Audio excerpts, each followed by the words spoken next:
Well, the sequel to Pixar's hit from 2015 is here with Inside Out 2.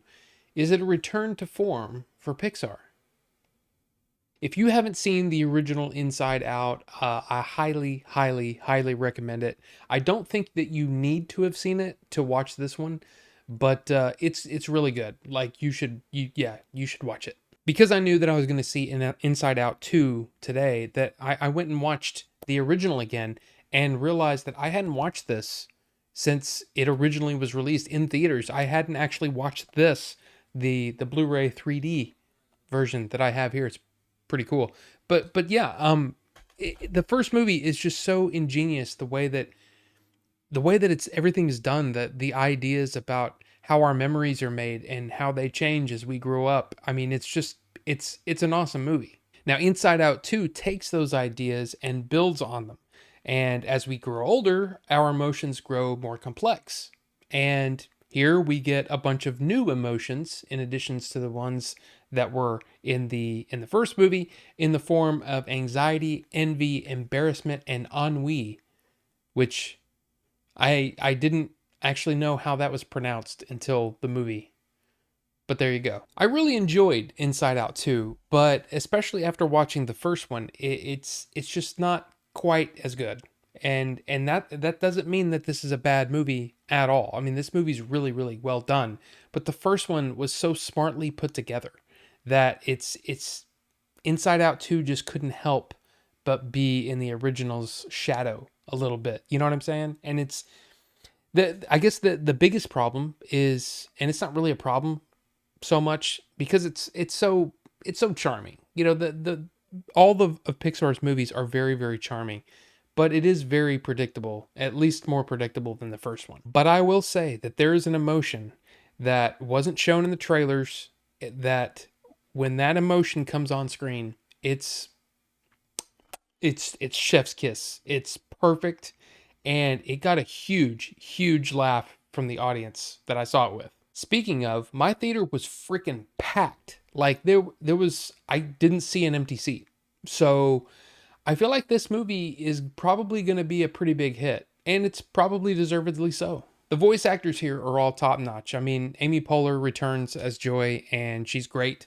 You know, she's just awesome, and she plays this part so well with just the slightest hint of sarcasm, which is really fun. But yeah, I really, really enjoyed that. Maya Hawke joins the cast of Inside Out 2 as Anxiety, and she's probably the one with the most work to do in this movie. And she does things that she personifies this character in a way that's really sort of endearing but sad, but still really endearing. It's I know I said the same word twice, but seriously, once you see it, you'll see what I mean. You feel for her, and that's a thing that's pretty well done here. And of course, you have Lewis Black returning as Anger. You have Phyllis Smith as Sadness. She was Phyllis in The Office, and she's my favorite character in both movies. I love the way that she portrays sadness. It's so perfect. I just love it. And again, I could go on and name all of them, but I won't. But everybody does a really, really good job. But I thought Kensington Tallman as the voice of Riley, I thought she did a really, really good job too, because she has to play all of these emotions, as the full-fledged Riley, you know what I mean? And I think she does a really, really good job here. And beyond the voice acting, the sound design is phenomenal. Like it's really, really well done. And I got to see this in the Cinemark XD theater, so of course it's the bigger screen, it's the better sound. It was really, really, really well done. When it comes to visuals, I mean, this proves that Pixar is still at the top of the animation game. I mean, they do things here that is just, it's beautiful. It's the depth in the image is crazy, and the complexity of what they have to animate here is it's crazy.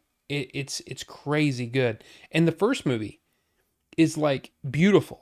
This movie takes all of those ideas and builds on them just like the story does, and everything is more complex. And it's just like, wow. I mean, it's really really awesome to see. So I don't typically do ratings, but I think it helps to kind of see what I think about the movie. The first Inside Out gets like a 3.75 out of 4 for me, you know, or like a 9 out of 10. Okay? It's almost perfect. It's a beautifully made movie. It's almost perfect. This one's like a 3.25. So like a 7.58. So yeah, it's not as good as the first one, but it's still really, really good. And I think if you saw the first movie and you enjoyed it, you will enjoy this one. It's really good, and you should go watch it. Like seriously, go to the theater and watch it. I mean, the theaters need our help, and I know there's a lot of people that are like, yeah, I don't care about the theaters and blah blah. Look, I love the theaters, and if you want to, you know, hey, go watch it. I'm not your boss or your dad, but you should go watch it. So go watch it. So Inside Out 2, have you seen it? What did you think of it? Let's talk about it down in the comment section. I mean, who's your favorite? Who's your favorite emotion, you know? And did you like this one as much as the first one, or did you think I was way off? And you think no, this one's better than the first one in every way. Let's talk about it in the comment section, because that's what they're for, you know? Especially if you like yelling at me, which you don't have to yell at me. We can be kind to each other, right? Anyway, look, thank you guys so much for watching, and we'll see you on the next one.